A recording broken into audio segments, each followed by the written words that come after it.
जय भीम सर्वांना. खूप जास्त आवाज झाला का? ठीक आहे.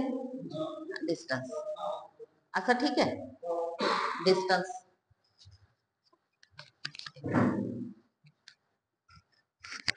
साकेत नगर बुद्ध विहारामध्ये आजच्या या व्याख्यान प्रसंगी आपण मला या ठिकाणी बोलायला बोलवलं, त्याबद्दल खरं तर आपले सर्वांचे मी आभार व्यक्त करते.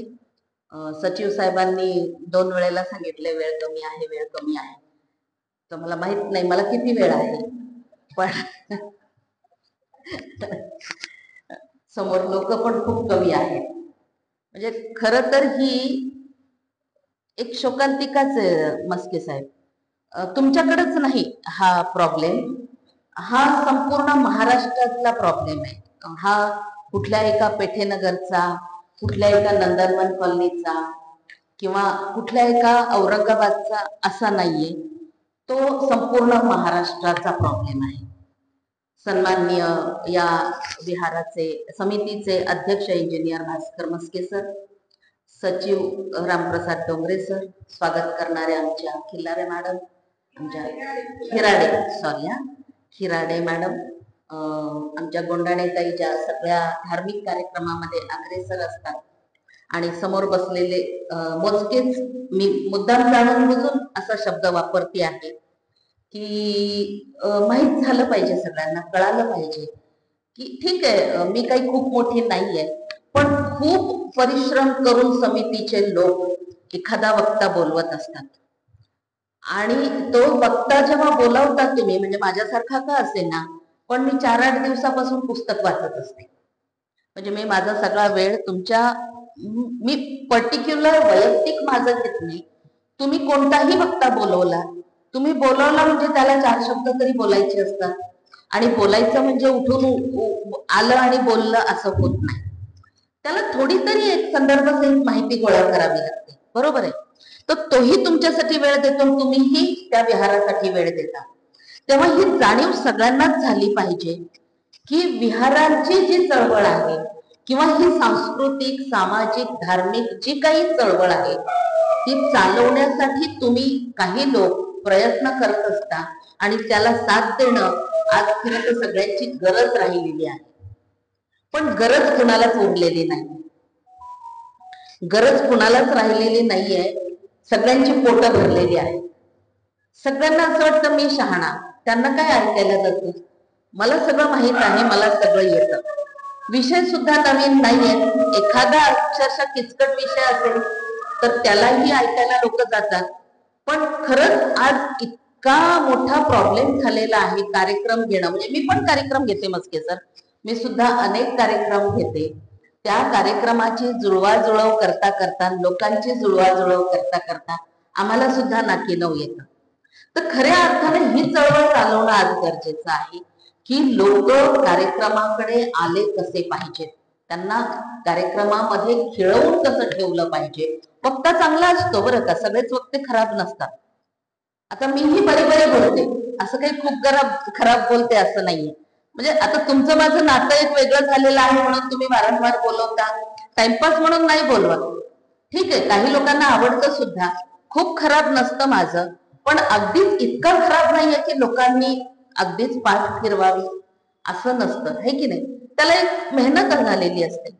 असो, हा खूप मोठा संशोधनाचा विषय मस्के सर, हा अनेक ठिकाणी मांडला पाहिजे. आम्ही बऱ्याच ठिकाणी मांडतो, तरी पण तेवढंच असतं. गोंडाणे मॅडम आमच्या सोबत असतात, आम्ही अनेक संस्थांमध्ये काम करते, अनेक संघटनांमध्ये काम करते, तर अनेक विषय वेगवेगळे घेऊन आम्ही कार्यक्रम करतो. तर लोकांना जमवण्यासाठी खूप मेहनत घ्यावी लागते, खूप प्रोपगंडा करावा लागतो आणि खूप प्रचार करावा लागतो. तरीही जेवढे लोक यायचे तेवढेच येतात. यात महत्वाचा अजून एक मुद्दा आम्ही जो मांडत असतो नेहमी, की या अशा अनेक व्याख्यानांमध्ये मोजक्याच लोकांची संख्या असते. म्हणजे आमच्याकडे संजय मोहन सर आहेत, प्राचार्य डॉक्टर संजय मोहन सर, ते नेहमी आम्हाला म्हणत असतात, आमचं त्यांचं नेहमी त्या विषयावर हे होत असतं, ते नेहमी आम्हाला म्हणत असतात की आपण मध्यवर्ती ठिकाणी कार्यक्रम घेऊ. तर आम्ही मध्यवर्ती ठिकाणी सुद्धा कार्यक्रम घेऊन पाहिले, मोठे मोठे कार्यक्रम. लोक जे इथं यायचे ना तेच लोक तिथं सुद्धा आहेत. म्हणजे आमचं एक ठिकाण ठरलेलं, 2-4 ठिकाणं ठरलेली होती. पैशाची अडचण असते आपल्याकडे, आमच्याकडे पैसे जरी भरपूर असले तरी सामाजिक कार्यक्रमामध्ये पैसे देऊन कार्यक्रम करणं हे आमची नियत नसते. मी सरळ सरळ बोलते, नियत नसते. आता माझ्याकडे जरी असले तरी मी म्हणत ना, संघटनेमध्ये 10-15 लोक आहेत, सगळ्यांनी मिळून द्यावं तर आम्ही पण देऊ, आहे की नाही. सगळ्यांनी दिलं तर पण ती कोणाचीच नियत नसते. म्हणून आमचे काही 2-4 हॉल ठरलेले. एक लॉ कॉलेजचा हॉल असतो, एक आंबेडकर कॉलेजचा हॉल असतो आणि अजून एक मिलिंद वगैरेचा हॉल असतो साधारण, जो कमीत कमी खर्चामध्ये उपलब्ध होईल असे कार्यक्रम आम्ही करत असतो. तर मोहन सरांचं म्हणणं, इथं लोक येत नाहीत, तुम्ही मध्यवर्ती ठिकाणी ठेवा. आम्ही तिथे सुद्धा ठेवून पाहिले, तिथे सुद्धा जे इथे येतात तेवढेच लोक तिथे सुद्धा येतात. तर हा एक खरं तर खूप मोठा प्रॉब्लेम झालाय आपल्या लोकांमध्ये. खूप लोकांनी मोठी चळवळ करून ठेवलेली आहे. आंबेडकरी चळवळ म्हटलं तर लोकांचा नुसता मॉब असायचा, लोकांच्या मनामध्ये, आदर लोकांच्या मनामध्ये धडकी भरलेली असायची की आता हा मोर्चा निघतोय, आता हे आंदोलन आहे, आता काय होणार आहे, असा एक वचका किंवा धास्ती लोकांमध्ये बसलेली होती. ती हळूहळू पूर्णपणे नाहीशी होत चाललेली आहे. असो, पेरियार रामस्वामी यांच्या जयंतीनिमित्त, अगारिका म्हणते अगारिका यांच्या जयंतीनिमित्त आणि भैयासाहेब उर्फ यशवंतराव आंबेडकर यांच्या पुण्यतिथी निमित्त आपण इथे जमलेलो आहोत. त्यांच्या कार्याविषयी मला इथं बोलण्यासाठी बोलावलेलं आहे. भैयासाहेब आंबेडकर, सूर्यपुत्र भैयासाहेब आंबेडकर, डॉक्टर बाबासाहेब आंबेडकरांचे एकुलते एक सुपुत्र. म्हणजे त्यांची जी इतकी मुलं झाली त्यांच्यामध्ये एकुलता एक सूर्यपुत्र भैयासाहेब आंबेडकर हे वाचलेले आहेत. आपल्या सगळ्यांना बऱ्याच गोष्टी माहीत आहेत आणि बऱ्याच गोष्टी माहीत सुद्धा नाहीत. म्हणजे भैयासाहेब आंबेडकरांची जयंती आणि पुण्यतिथी आपण कधीपासून साजरी करायला लागलो? आता गेल्या 15 किंवा जास्तीत जास्त 20 वर्षापासून भैयासाहेब आहेत किंवा भैयासाहेब बाबासाहेबांचे अनुवंश आहेत, वारसा आहेत, हे सुद्धा आपल्या कित्येक तरी जणांना माहीत नव्हतं. म्हणजे हा इतिहास, आंबेडकरी इतिहास जो आहे किंवा आंबेडकरी घराण्याचा इतिहास जो आहे, हा पूर्णपणे दडपण्याचा प्रयत्न डॉक्टर बाबासाहेब आंबेडकरांच्या नंतर झाल्याचं आपल्या निदर्शनास येतं. म्हणजे आतापर्यंत प्राध्यापक अविनाश डोळसकर तुम्हाला सगळ्यांना माहित आहे, ते त्यांच्या भाषणामध्ये एक संदर्भ नेहमी देत होते बघा, की 90 सालची गोष्ट. 90 चैत्यभूमीला उत्तर प्रदेशचा काही माणसं आली होती. चैत्यभूमी बघायला काही माणसं आली होती आणि बाळासाहेब आंबेडकर बसलेले होते वरती. तर तो माणूस उत्तर प्रदेशचा बघायला आला आणि तो विचारतोय की वो कौन बैठे है. तर मग ती माणसं सगळी सांगतायत की वो बाळासाहेब आंबेडकर है. तो कौन बाळासाहेब आंबेडकर? तो वो डॉक्टर बाबा साहेब आंबेडकर के नाती है, सच्चे नाती है. हाँ, वो सच्चे नाती है. हमें तो बताया गया कि डॉक्टर बाबा साहेब आंबेडकर का कोई बचा नहीं, वंश का कोई बचा नहीं. म्हणजे बघा, 90 सालची गोष्ट डोळसकर सांगतात. 90 सालची गोष्ट. बाबासाहेब आंबेडकर जाऊन किती वर्ष झाले? म्हणजे बाबासाहेब आंबेडकरांनी बाळासाहेब आंबेडकरांना, म्हणजे प्रकाश आंबेडकरांना खेळवलेलं आहे. ते 2-2.5 वर्षाचे झाले तेव्हा डॉक्टर बाबासाहेब आंबेडकरांचं निधन झालं. आणि जाऊन 30-40 वर्षाचा सुद्धा काळ गेलेला नाहीये. 90 म्हणजे 56 आणि 90, 35-36-40 वर्षाचा काळ सुद्धा नाहीये. आणि ह्या 40 वर्षामध्ये आंबेडकरी घराण्याचा जर इतिहास असा होत असेल तर तो इतिहास आपण परत एकदा खऱ्या अर्थानं पाहण्याची गरज आहे. आणि तसंच काहीसं भैयासाहेब आंबेडकरांच्या बाबतीत सुद्धा झालेलं आहे. भैयासाहेब आंबेडकर, आपल्याला त्यांचं बालपण माहित आहे, सगळ्यांनाच माहित आहे. त्या रिपीट गोष्टी करणार नाही मी, कारण वेळ कमी आहे. भैयासाहेब आंबेडकरांचं बालपण जर आपण पाहिलं तर ते खूप आजारी होते. तुम्हाला सगळ्यांना माहित आहे, संधिवाताचा किंवा न्यूमोनिया आजाराने ते त्रस्त होते. बरीच वर्षापर्यंत ते त्या आजाराशी झुंज देत होते. बाबासाहेब आंबेडकर त्यांच्या त्या आजाराची खूप काळजी करत होते, खूप परेशान होते, कारण एकंदरीत त्यांचं एकही मूल वाचलेलं नव्हतं. म्हणजे एकीकडे बघा त्यांची मानसिक अवस्था, इकडे सामाजिक प्रश्न आहेत, त्यांचे राजकीय प्रश्न आहेत, देशामध्ये एवढी मोठी परिस्थिती, ते देशामध्ये क्रांती घडवत आहेत आणि एकीकडे ते कुटुंबामध्ये अशा पद्धतीनं ते परेशान आहे. एक बाप आणि बापलेकाचं नातं सुद्धा आपण ते पाहिलं पाहिजे या ह्याच्यामधून, की एक वडील या नात्यानं तो समाजात सगळं काम करतोय पण तो कुटुंबाकडे दुर्लक्ष होतोय. रमाबाईचा तर आपण उल्लेख नेहमीच करतो. रमाबाई आपल्याला त्यागाची मूर्ती वगैरे आपण नेहमीच सांगतो. रमाबाईनं तो संसार उभा केला म्हणून डॉक्टर बाबासाहेब आंबेडकर हे सामाजिक क्रांती करू शकले, राजकीय क्रांती करू शकले आणि सगळ्याच क्षेत्रातल्या क्रांत्या ज्या आहेत ते डॉक्टर बाबासाहेब आंबेडकर करू शकले. त्याच पद्धतीनं त्यांना हेही दुःख आहे. ते नेहमी म्हणतात की रमाबाईला मी वेळ नाही देऊ शकलो. त्याच सोबत हेही म्हणतात की मी माझ्या सुडक्याला, म्हणजे भैयासाहेब आंबेडकरांना ते सुडक्या म्हणायचे, मक्या आणि सुडक्या, मुकुंदा आणि भैयासाहेबांना ते सुडक्या म्हणायचे. तर त्यांना त्यांच्या आजारपणात ते वेळ काढू शकले नाही, वेळ देऊ शकले नाही, अशी खंत बाबासाहेब आंबेडकरांना नेहमी वाटत राहायची. आणि त्याच्या आजारामुळे, म्हणजे त्याचं आजारपण त्यांना का चिंतित होतं, तर त्यांचा एकही मूल वाचला नाही. आणि त्याच्यानंतर जेव्हा रमाबाई जातात आणि रमाबाई गेल्यानंतर जेव्हा भैयासाहेब आंबेडकर जास्त आजारी पडतात तेव्हा त्यांची चिंता जास्त वाढलेली. म्हणजे साधारण तो 38-37 मध्ये रमाबाई जातात मला वाटते, आणि 38 मध्ये लगेच भैयासाहेब आंबेडकर खूप जास्त आजारी पडतात आणि त्यांचा आजारपण कव्हर होण्याच्या पलीकडे जातं. तेव्हा मात्र डॉक्टर बाबासाहेब आंबेडकर खूप चिंतित होतात. आणि मग ते आपल्या चळवळी चालवत असताना सुद्धा अनेक लोकांकडून जे काय म्हणतो आपण त्याला, आयुर्वेदिक औषधी किंवा ग्रामीण भागातली जी काही औषधी आहे ती औषधी विचारत होते. आणि माझ्या सुडक्यासाठी, माझ्या भैयासाहेबसाठी, माझ्या यशवंतासाठी काही औषधी भेटती का, तर प्रत्येकाचा प्रयोग ते त्यांच्या ह्याच्यामध्ये करत होते. आणि मग शेवटी त्यांना कुठेतरी कळतं की त्रिवेंद्रमला काही एक औषध आहे आणि तिथं नीट होतं.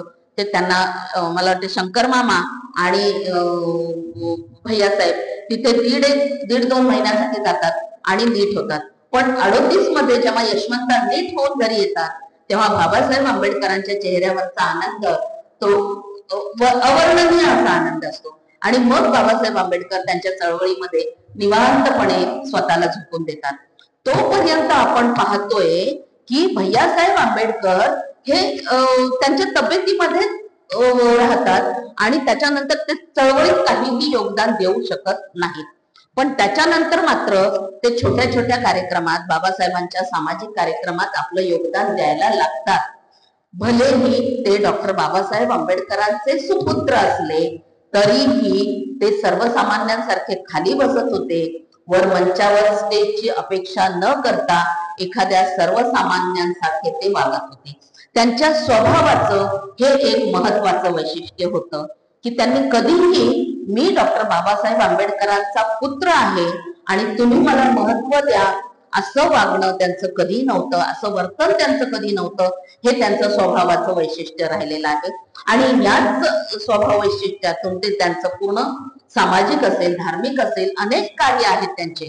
म्हणजे त्यांचं कार्य एका अंगाने आपल्याला इथं सांगता येत नाही. त्यांचे खूप प्रकारचे कार्य आहेत पण ते आपल्या खरं तर कुणालाच माहित नाही. तो इतिहास जो आहे, म्हणजे डॉक्टर बाबासाहेब आंबेडकर गेल्यानंतर 56 मध्ये जेव्हा डॉक्टर बाबासाहेब आंबेडकरांचं महापरिनिर्वाण होतो आणि तिथून खऱ्या अर्थानं भैयासाहेबांची झलक म्हणा किंवा व्यक्तिमत्व उठून यायला लागलं. त्यांचं ते सामाजिक काम बघून डॉक्टर बाबासाहेब आंबेडकर त्यांना जनता पाक्षिक चालवायला देतात. तुम्हाला सगळ्यांना वृत्तपत्रांचं त्यांचं काम खरंच खूप वाखाणण्याजोगं आहे. जनता पत्र, वृत्तपत्राचं काही काम बघ म्हणून त्याला जेव्हा सांगतात डॉक्टर बाबासाहेब आंबेडकर 42 मध्ये, तेव्हा ते खरंच त्याच्यामध्ये झोकून देऊन काम करायला लागतात. आणि मग छपाई असेल, त्याच्यातलं टंकलेखन असेल, प्रूफ रिडिंग असेल, वर्गणी जमा करणं असेल, ही सगळी जी कामं आहेत ती खूप मेहनत घेऊन शिकून घेतलं भैयासाहेबांनी. आणि मग पुढे चालून जेव्हा बाबासाहेब आंबेडकरांना कळतं की माझा पोरगा आता जनता वृत्तपत्र हे चांगलं चालवू शकतो, तेव्हा त्याच्यावर त्यांनी व्यवस्थापक म्हणून नेमलं. तर 44 पासून जे जनता भैयासाहेब चालवतात ते डॉक्टर बाबासाहेब आंबेडकरांच्या महापरिनिर्वाणापर्यंत ते त्याच पदावर होते, व्यवस्थापक या पदावर होते. म्हणजे व्यवस्थापकाला खूप काम करावी लागतात. त्याच्यामध्ये सगळ्यात महत्वाचं काम जमा खर्चाचा हिशोब, जमा खर्चाची जुळवणी, वृत्तपत्र सगळ्यांना पोहोचलं की नाही, सगळ्यांकडून वर्गणी आली की नाही, हे सगळं पाहणं जोखमीचं काम हे भैयासाहेब करत होते आणि अगदी इमानदारीनं ते काम करत होते. पण होत काय होतं म्हणजे आपण त्यांचा इतिहास जर पाहिला, किती जणांना त्यांचा इतिहास माहित आहे माहित नाही, पण मी सुद्धा ऐकलेलाच आहे. जवी पवारांच्या पुस्तकामध्ये, म्हणजे जवी पवारांनी तो इतिहास लिहून ठेवलाय. जवी पवार भैयासाहेबांच्या सोबत होते, राजा ढाले, जवी पवार हे त्यांच्या सोबत होते, म्हणून त्यांनी सगळं लिहून ठेवलंय, म्हणून ते आपल्याला खरंच माहित आहे. आपण खरं तर त्यांचे आभार मानूया की हा इतिहास जो आहे, हा इतिहास जोपर्यंत आंबेडकरी चळवळ ही मौखिक स्वरूपातली होती तोपर्यंत आपल्याला काही प्रॉब्लेम नव्हता. म्हणजे ती खरीखुरी आपल्यापर्यंत येत होती. कालांतराने ती जेव्हा तिसऱ्या पिढीपर्यंत, चौथ्या पिढीपर्यंत यायला लागली आणि जेव्हा सत्ता संघर्षाची लढाई जेव्हा यायला लागली, म्हणजे आपण पाहतोय की डॉक्टर बाबासाहेब आंबेडकरांचं जेव्हा महापरिनिर्वाण झालं आणि शेड्यूल कास्ट फेडरेशन, रिपब्लिकन पक्ष यांचं नेतृत्व कोणाकडे जाईल याचा जर आपण पाहायला गेलो, भंते जी आहेत,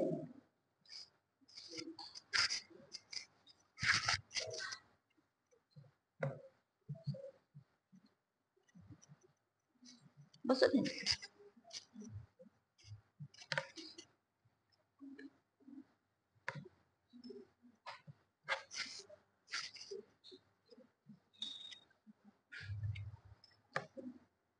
आज जी सत्ता संघर्षाची लढाई आपण पाहतोय, अनेक पक्ष, आपण निवडणुका आल्या की आपण सुरू करतो, नाही आपण एक होत नाही, अमुक नेता इकडे जातो, अमुक नेता तिकडे जातो. हा जो सत्ता संघर्षाचा हे पाहतोय आपण, तो केवळ आज नाहीये, तो बाबासाहेब आंबेडकर हयात होते तेव्हापासून आहे. म्हणजे बाबासाहेब आंबेडकरांनी आपण पाहिलंय, भारतीय बौद्ध महासभा करून ठेवली आहे, रिपब्लिकन पक्ष राजकीय पक्ष तयार करून ठेवलेला आहे, अनेक सामाजिक संघटना, पीपल्स एज्युकेशन सोसायटीची स्थापना केलेली आहे. या सगळ्या संस्था आणि संघटना यांचं नेतृत्व कोणाकडे जाईल याच्या वादामध्ये खर तर आपल्या लोकांची चळवळ थांबलेली आहे की राजकीय पक्षाचं नेतृत्व कोणाकडे जाईल, भारतीय बौद्ध महासभेचं नेतृत्व कोणाकडे जाईल, पीपल्स एज्युकेशन सोसायटीचा वाद तर आपण अजूनही चघळतो आहोत. आपण आता सुद्धा पाहतो आहोत की भैयासाहेब आंबेडकरांना पीपल्स एज्युकेशन सोसायटीमध्ये सदस्य म्हणून घेतलेलं नाहीये. 70 मध्ये सदस्य म्हणून घेतलेले, 1970 मध्ये त्यांना सदस्य म्हणून घेतलेलं नाहीये. असं होतं का खरंच? आता एक साधं उदाहरण घ्या, आम्ही एखादी संस्था टाकली, माझं सगळं घर असतं त्याच्यामध्ये, माझे सगळं घरचे मेंबर त्याच्यामध्ये असतात. बाबासाहेबांनी ते केलं नाही. बाबासाहेबांनी स्वतः ह्या संस्था जरी उभारल्या असल्या तरी ही लोकांची आहे म्हणून लोकांना दिली, पण लोकांनी किती कृतज्ञ व्हावं. ज्या लोकांसाठी डॉक्टर बाबासाहेब आंबेडकरांनी आपली संपूर्ण हयात घालवली, त्या डॉक्टर बाबासाहेब आंबेडकरांच्या घराण्याशी समाज मात्र अतिशय कृतज्ञपणे वागलेला आहे आणि तो अजूनही वागतो आहे. हे आपण लक्षात घेतलं पाहिजे. अशा घटनांमधून आपण जर पाहिलं तर भैयासाहेब आंबेडकरांना, म्हणजे मीराताई आंबेडकरांना सुद्धा जेव्हा भैयासाहेब आंबेडकर जातात, त्यांचं निधन होतं, तेव्हा मीराबाई आंबेडकर आपल्या मुलांना घेऊन अक्षरशः भूमिगत होण्याची वेळ येते. हे पचतंय आपल्या सगळ्यांना, हे बरं वाटतंय आपल्या सगळ्यांना. राजकीय पक्षाचं नेतृत्व कोणाकडे जायला पाहिजे. भैयासाहेब जर याच्यात उतरले तर माझ्या नेतृत्वाचं काय, हा वाद तेव्हापासून होता. म्हणजे डॉक्टर बाबासाहेब आंबेडकर हयात असताना भैयासाहेब आंबेडकर उभेच राहू नये म्हणून अनेक लोकांनी प्रयत्न केलेले आहेत. आपण जसं आता म्हणालो की जनता पाक्षिक भैयासाहेबांना चालवायला दिलं, एक बापाची तळमळ आहे. डॉक्टर बाबासाहेब आंबेडकरांना वाटतंय की माझ्यानंतर माझा मुलगा उभा राहायला पाहिजे, माझा मुलगा उभं राहायला पाहिजे, तो त्याच्या पायावर उभं राहायला पाहिजे आणि त्यानं काहीतरी केलं पाहिजे. ही तळमळ त्या बापाची आपण कोणी समजूनच घेतली नाही. जेव्हा जनता पाक्षिक दिलं जातं, ते चांगलं चालवायला लागतात भैयासाहेब आंबेडकर, तेव्हा अनेक लोक डॉक्टर बाबासाहेब आंबेडकरांपर्यंत कागाळ्या करतात. कशासाठी कागाळ्या करतात? काय केलं होतं असं भैयासाहेबांनी? काय करतात? काय केलं होतं? वर्गणी जमा करण्याचं काम. वर्गणी द्यायची लोकांना जीवावर येते, आजही लोकांना वर्गणी द्यायची जीवावर येते. पैसा खूप असतो आपल्याकडे, पण काही लोक सढळ हाताने देतात आणि काही लोक खरंच देत नाही. जनता पत्र चालवत असताना जेव्हा वर्गणी जमा करण्याची आणि वर्गणीदारांची यादी भैयासाहेबांनी पाहिली, तेव्हा असं भैयासाहेबांच्या लक्षात आलं की डॉक्टर बाबासाहेब आंबेडकरांच्या अगदी जवळ असलेली जी काही मंडळी होती, त्या मंडळींनी वर्गणी दिलेली नाही. आणि मग ती वर्गणी त्यांना जर भैयासाहेबांनी मागितली तर भैयासाहेब वाईट झाले. मग त्याच्या कागाळ्या त्यांनी डॉक्टर बाबासाहेब आंबेडकरांपर्यंत पोहोचवल्या. पण जरी लोकांनी कागाळ्या सांगितल्या तरी इथे मात्र आपण परत त्या बापलेकाचं नातं समजून घेतलं पाहिजे की भैयासाहेब आंबेडकरांनी कधीही बाबासाहेबाला स्पष्टीकरण दिलं नाही. बाबासाहेब आंबेडकर भैयासाहेबांना रागवायचे, कारण लोक खूप किरकिर करायचे. म्हणजे मी दोन दिवसापासून पुस्तक वाचतीये ना, प्रकाश गंजाळांचं एक पुस्तक वाचतीये, त्याच्यामध्ये काही एक उल्लेख आहे की लोक बाबासाहेबांची तब्येत बरी नसली तरी सुद्धा त्यांना भेटायला म्हणून येत नव्हते, तर लोकांच्या कागाळ्या करायला येत होते. म्हणजे बाबासाहेबांना बरं नाहीये हा मुद्दा बाजूला ठेवून त्यांची काळजी करायची सोडून लोक चुगल्या करण्यासाठी लोक येत होते. आता हे ऐकून जेव्हा बापाला वाटतं की त्यांचं म्हणणं आहे मी भैयासाहेबांना रागवावं, तर बाबासाहेब थोडा त्यांच्यापुरता राग व्यक्त सुद्धा करत होते. पण भैयासाहेब आपल्या बापाचा आदर राखत, सन्मान राखत कधीही उलट उत्तर दिलं नाही. आणि त्या माणसानं शेवटपर्यंत आपल्या बापाचं मूल्यांची लढाई लढलेली आहे. म्हणजे भीमज्योतीचं उदाहरण आपण सांगतो, मी अगदी धावता आढावा घेते आहे. भीमज्योतीचं जर उदाहरण आपण घेतलं तर भीमज्योत कोणत्या कारणासाठी भैयासाहेबांनी काढली? तर 2 कारणासाठी. म्हणजे भैयासाहेब आंबेडकरांची लढाई जर आपण पाहिला किंवा त्यांचा संघर्ष जर आपण पाहिला तर भारतीय बौद्ध महासभेचं नेतृत्व त्यांनी केलेलं आहे. डॉक्टर बाबासाहेब आंबेडकरांना वाटत होतं की संपूर्ण भारत बौद्धमय करेन. आता संपूर्ण भारत बौद्धमय करेन असं जेव्हा बाबासाहेब म्हणतात, इथे भंतेजी बसलेले आहेत, का फक्त बौद्ध धर्म घेतला म्हणजे भारत बौद्धमय होतो का? तुमच्या आचरणात तो आला पाहिजे. तुम्ही बौद्ध झालात म्हणजे नेमकं काय, हा सुद्धा प्रश्न आज आपण सगळ्यांना विचारला पाहिजे. बौद्ध झालात म्हणजे जातीने बौद्ध झालात? जातीच्या रकान्यात आपण बौद्ध लिहितो बघ. बौद्ध धर्म हा जात आहे का, हे सुद्धा आपण स्वतःला विचारलं पाहिजे. आणि डॉक्टर बाबासाहेब आंबेडकरांनी 56 मध्ये जेव्हा दीक्षा दिली सगळ्यांना, आणि त्याच्यानंतर त्यावेळेला 51च्या जनगणनेत जर आपण पाहिलं तर संपूर्ण भारताची बौद्धांची लोकसंख्या जर पाहिली तर ती केवळ मला वाटतं 2.5 लाख होती आणि केवळ महाराष्ट्राची काहीतरी 20,000 होती. बाबासाहेबांनी दीक्षा दिल्यानंतर 56 मध्ये बाबासाहेबांना दुसरा कार्यक्रम घेता नाही आला, त्यांचं लगेच महापरिनिर्वाण झालं. पहिल्याच सभेत जे काही त्यांनी दीक्षा दिलेली, त्याच्यानंतर जे भैयासाहेब पूर्ण महाराष्ट्रभर फिरले, पूर्ण भारतभर दीक्षा देत जे फिरले, त्यानंतर म्हणजे 4 वर्षात 56 ते 61 म्हणजे 51 ची पहिली जनगणना झाली, त्याच्यानंतर दुसरी जनगणना 61 मध्ये झाली. 61 मध्ये बौद्धांची संख्या जर आपण मोजली तर ती 3 कोटीच्या आसपास होती. एकट्या महाराष्ट्राची 27 लाख होती. म्हणजे हे एवढं परिवर्तन भैयासाहेब आंबेडकरांनी केलेलं आहे भारतीय बौद्ध महासभेच्या माध्यमातून. त्यांची तब्येत बरी नसताना सुद्धा आपण पाहतो की ते पायाला भिंगरी बांधून अनेक ठिकाणी दीक्षा द्यायला जातात. लोकांना दीक्षा देतात, तुम्ही बौद्ध झाले पाहिजे. का बौद्ध झाले पाहिजे? कारण तुमचे अस्पृश्य म्हणून असलेले जे प्रश्न आहेत, अनेक प्रश्न आहेत, ते प्रश्न सोडवायचे जर असतील, सरकारवर दबाव आणायचा असेल तर तुमच्या बौद्धांची संख्या वाढली पाहिजे. साधी गोष्ट आहे ना, आपल्या एखाद्या वॉर्ड मध्ये बौद्धांची संख्या जर जास्त असेल तर वेटेज कोणाला येतं? ज्यांची जात संख्या जास्त आहे त्यांना वेटेज येतं, बरोबर आहे की नाही? भैयासाहेबांना बाबासाहेब आंबेडकरांची मूल्यांची लढाई लढायची होती. संपूर्ण भारत बौद्धमय करायचा होता आणि म्हणून त्यावेळेस ते वातावरण होतं. सगळे लोक समाजातले भैयासाहेबांच्या पाठीमागे होते. नेते सोडले तर, म्हणजे जे रिपब्लिकन पक्षाचे नेते असतील किंवा जे कार्यकारिणीतले नेते असतील ते नेते सोडले तर सगळा समाज भैयासाहेबांच्या, म्हणजे मी काल पुस्तक वाचताना परत मला काही गोष्टी जाणवल्या. अनेक घटना त्यांच्या सांगितल्या की भैयासाहेब जर आले तर लोक लोटांगण घालत होते. म्हणजे त्यांच्यामध्ये त्यांना बाबासाहेब आंबेडकरांची छबी दिसत होती आणि ती मूल्याची लढाई, ते मूल्य बाबासाहेब आंबेडकरांचा खऱ्या अर्थानं जो वारसा आहे तो भैयासाहेब आंबेडकरांनी चालवलेला आहे. आणि मग भीमज्योतीचा मी इतिहास सांगत होते. भीमज्योत त्यांनी 2 कारणासाठी केलेली आहे की एकतर इतिहास जिवंत राहिला पाहिजे. म्हणजे मग मी पहिल्यांदाच सांगितलं की इतिहासाची मोडतोड कशी होत असते आणि इतिहास कसा विसरला जातो, की आंबेडकरी घराण्याचाच जर इतिहास अशा पद्धतीनं समोर येत असेल तर तो इतिहास जिवंत ठेवणं, पिढ्यानपिढ्या जिवंत ठेवणं ही आपली जबाबदारी आहे. आणि म्हणून डॉक्टर बाबासाहेब आंबेडकरांना जाऊन जेमतेम 2-3 वर्ष झाले होते, स्मारक झालेलं नव्हतं. इतिहास जर जिवंत ठेवायचा असेल तर भैयासाहेबांना वाटत होतं स्मारक झाली पाहिजे, पुतळे झाले पाहिजे. आणि म्हणून स्मारकासाठी निधी जमा करत, म्हणजे त्यात परत एक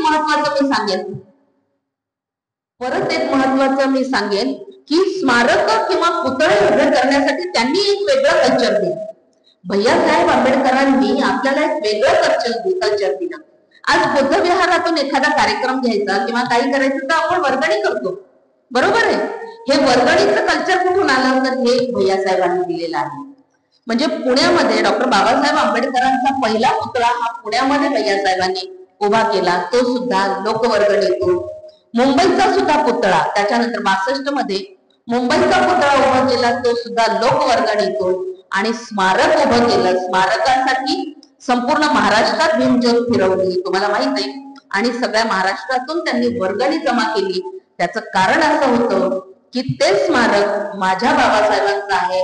त्या स्मारकामध्ये माझे 10 रुपये लागलेत, माझे 100 रुपये लागलेत, माझे 200 रुपये लागलेत, ही जी भावना आपल्यामध्ये तयार होते तुमच्या आमच्यामध्ये, तर माझं स्मारक आहे आणि माझ्या बाबांचं स्मारक आहे आणि त्या स्मारकाला मी निधी दिलेला आहे, ही वी फिलिंगची भावना जी असते, आपलेपणाची जी भावना असते, ती भावना वृद्धिंगत झाली पाहिजे. अशासाठी भीमज्योत ते स्मारक तसंही उभं करू शकले असते, पण लोकांमध्ये तो मेसेज गेला पाहिजे, लोकांमध्ये हे रुजलं पाहिजे की आमच्या बाबाचं स्मारक आमच्या वर्गणीतून झालेलं आहे.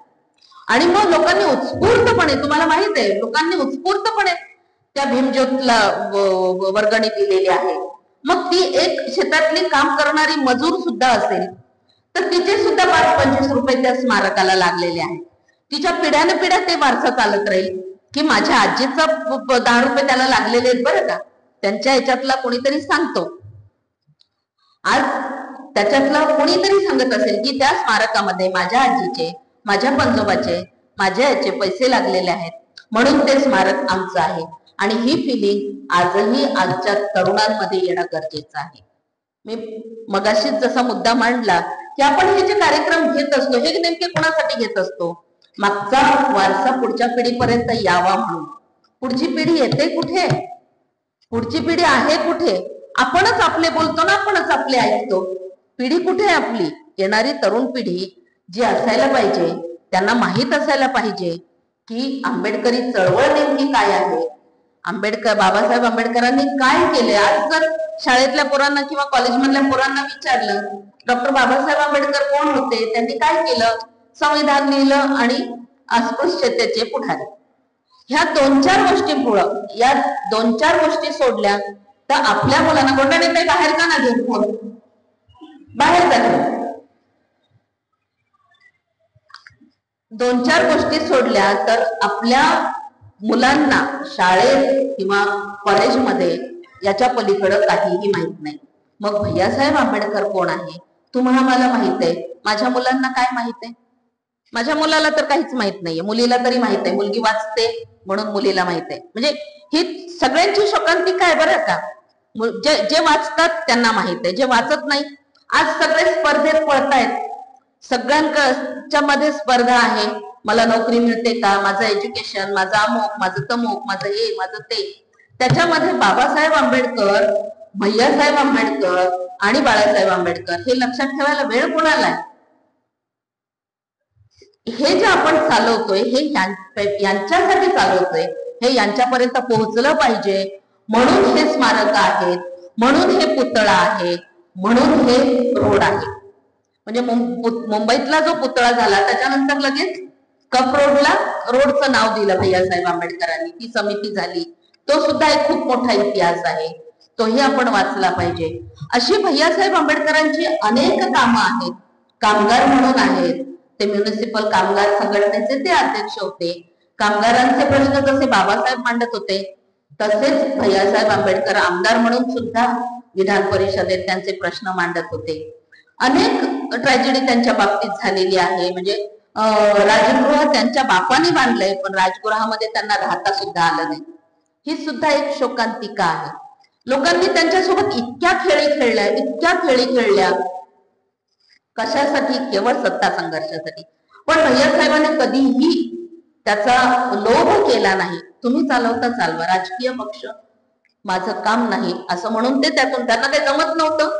बाळकडू मिळालेले असतात, वंश आहे तो बाबासाहेबांचा, त्यांना सामाजिक कामही जमलं असतं, राजकीय कामही जमलं असतं. पण जेव्हा ही एवढी लढाई दिसते, इथेच प्रेसिडियमचा इतिहास आपल्या सगळ्यांना माहिती आहे. प्रेसिडियमची निर्मिती ही कशासाठी झाली होती? तर कुणाचंही नेतृत्व मानायचं नाही. त्यावेळेला दादासाहेब गायकवाडांचं वर्चस्व होतं आणि भैयासाहेब आंबेडकरांचं वर्चस्व होतं. भैयासाहेबांना तर त्यांनी अलगद बाजूला केलंच, पण दादासाहेब गायकवाड सुद्धा खऱ्या अर्थानं राजकीय वारसा करत होते. दादासाहेबांचं वर्चस्व सहन न होऊन त्यांचं नेतृत्व सुद्धा मान्य न करायचं म्हणून ते प्रेसिडियमची निर्मिती झाली. आणि मग रिपब्लिकन पक्षाची निर्मिती, त्याचा इतिहास तो आपल्याला माहितच आहे. तो ऐक्याचा इतिहास, म्हणजे ऐक्यासाठी सुद्धा भैयासाहेब आंबेडकरांनी कितीतरी एफर्ट्स घेतलेले आहेत, कितीतरी कष्ट घेतलेले आहेत. जेव्हा जेव्हा ह्यांच्यामध्ये खूप वाद व्हायचे तेव्हा यांना भैयासाहेब आंबेडकरांची आठवण यायची. मग भैयासाहेब तुम्ही जरा हे ऐक्य घडवून आणा. ऐक्य जे आता आपण म्हणतो, ही ऐक्याची चळवळ आहे नेमकी काय? ती त्यावेळेसची चळवळ आहे, आता नाहीये. आताच ऐक्य हे ऐक्य नाहीये. मी अनेकदा सांगत असते, आता जे आपण म्हणतो आताचे हे नेते येत नाही. आताचे कोणते नेते? आता तुमचे गवई, कवाडे, आठवले आणि बाळासाहेब आंबेडकर हे नेते एकत्र येत नाहीत म्हणून आपण काँग्रेसला मतदान करतो. किती हुशार आहेत आपण. म्हणजे अजूनही आपण आंबेडकरी घराण्याला किती कृतज्ञ होतो. काँग्रेसला मतदान करतो, त्याच काँग्रेसला ज्यांनी डॉक्टर बाबासाहेब आंबेडकरांच्या प्रेताला जाळायला, अग्नी द्यायला जागा दिली नव्हती. पण आपण हे खूप सोयीस्करपणे विसरतो. किंवा चैत्यभूमीचं स्मारक बांधण्यासाठी सुद्धा भैयासाहेब आंबेडकरांना झगडावं लागलं. 8x8 जागा देऊ म्हणाले होते काँग्रेस, आपल्याला माहित आहे ना.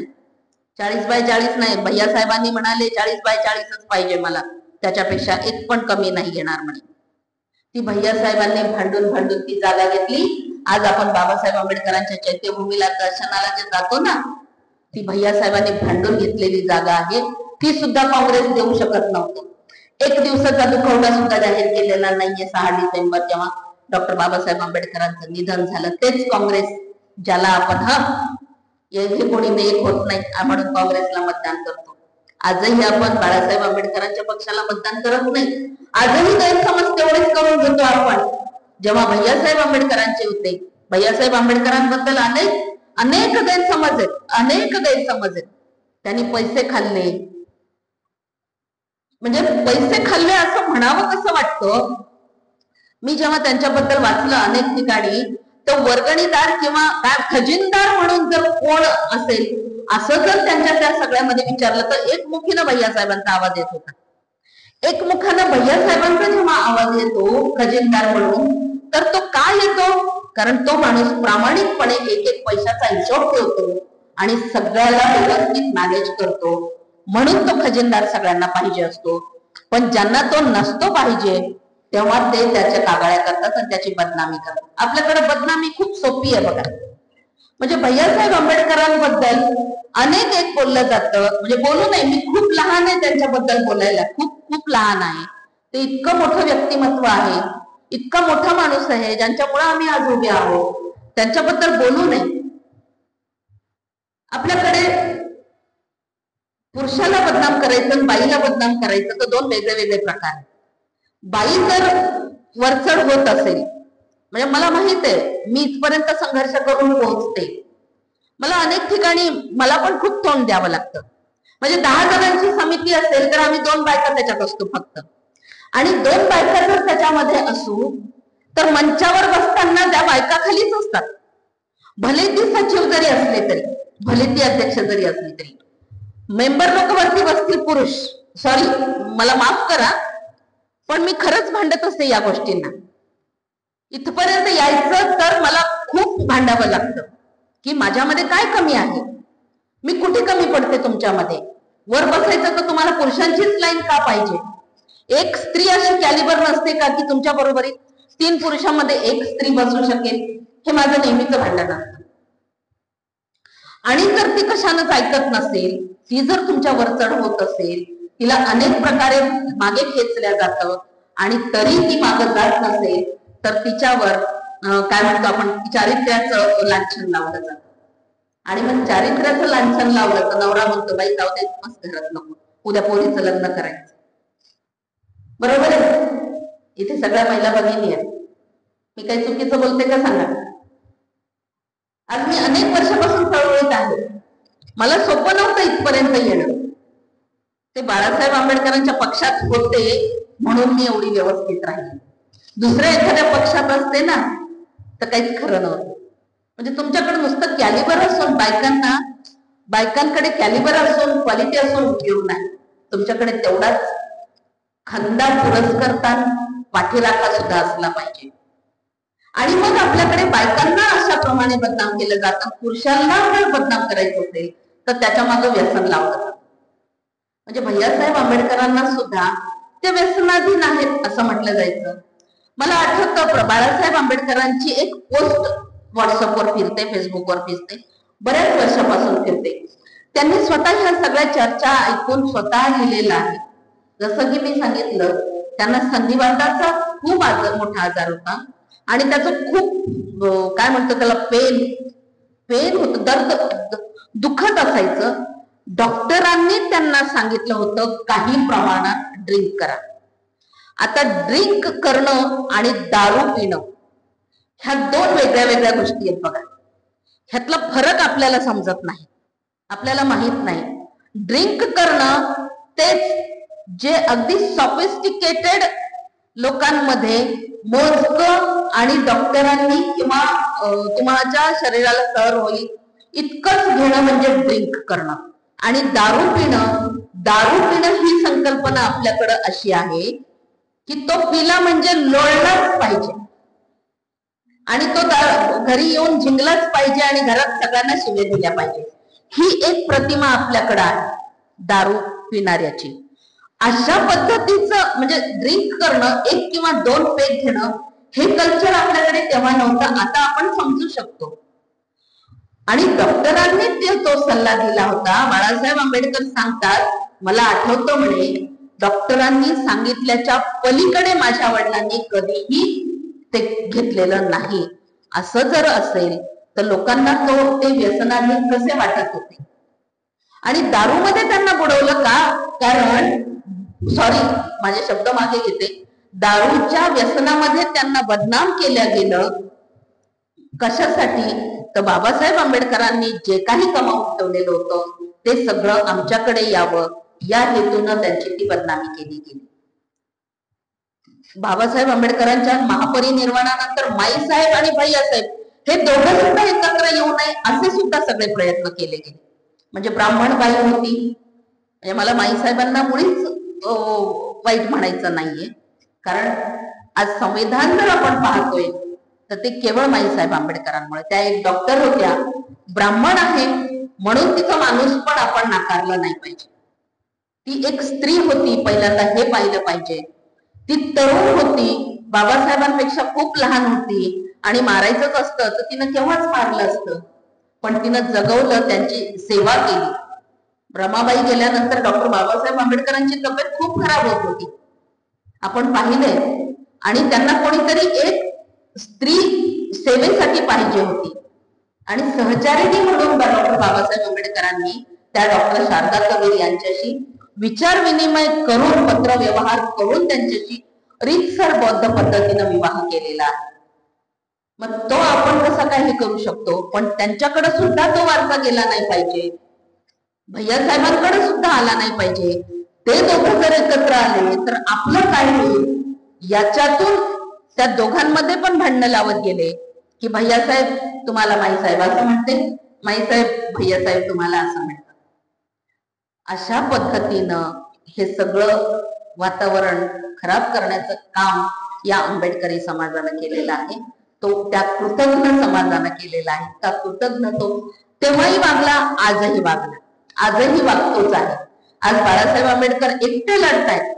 ज्यांना ज्यांना आपण डोक्यावर घेतलं ते सगळे भाजपाच्या कडेवर जाऊन बसलेले, सगळे भाजपाच्या कडेवर जाऊन बसलेले. एकटे स्वाभिमानी नेतृत्व. निवडणुका आल्या की आपण नाही नाही बाळासाहेबांना शानपणा शिकवायला जातो, नाही नाही बाळासाहेबांनी ते काँग्रेसची युती करायला पाहिजे.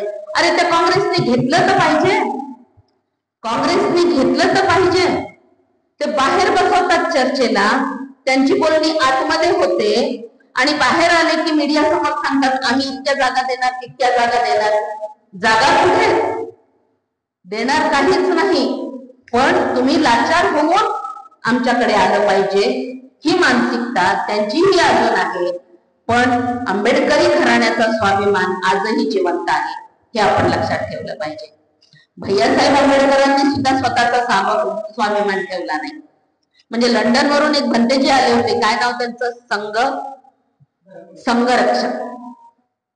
ते त्यांना म्हणाले होते की तुम्ही हे सगळं आमच्याकडे देऊन टाका, आम्ही तुम्हाला त्याचं मानधन देऊ. भैयासाहेब म्हणाले खबरदार, मी माझ्या बापाचा वारसा चालवतोय, माझ्या बापाचा विचार चालवतोय, माझ्या बापाची मूल्याची लढाई चालवतोय, मी मूल्याची लढाई चालवतोय, मी विकाऊ नाहीये. तोच स्वाभिमान आजही आहे. पण त्या स्वाभिमानाला आपण लाचार व्हायला मजबूर करत आहोत. आपण एकत्र येत नाही, नेते एकत्र येत नाहीत, सोडून द्या ना, तुम्ही एकत्र या.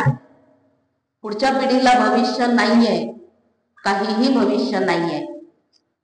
मला वाटतंय मस्के सर खूप बघताय, वेळ झालाय, मला असं वाटतंय. भंतेजी इथे येऊन बसलेले, बोलायला खूप काही आहे.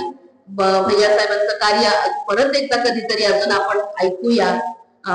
मला इथे आपण सगळ्यांनी बोलावलं, जी काही थोडीफार चर्चा झाली ती खर तर खूप गरजेची पण आहे. अशी चर्चा होणं, भैयासाहेब आंबेडकरांचा इतिहास परत पुढच्या पिढीला माहीत होणं आवश्यक आहे. असे कार्यक्रम विहारातून होणं ही गरजेचं आहे. आणि विहाराची समिती मोठी झाली पाहिजे, विहारात लोक आले पाहिजे, ही सुद्धा चळवळ एका दृष्टीने चालवली पाहिजे. एवढंच बोलते. आपण मला बोलवलं त्याबद्दल मी आपले आभार व्यक्त करते. जय हिंद, धन्यवाद.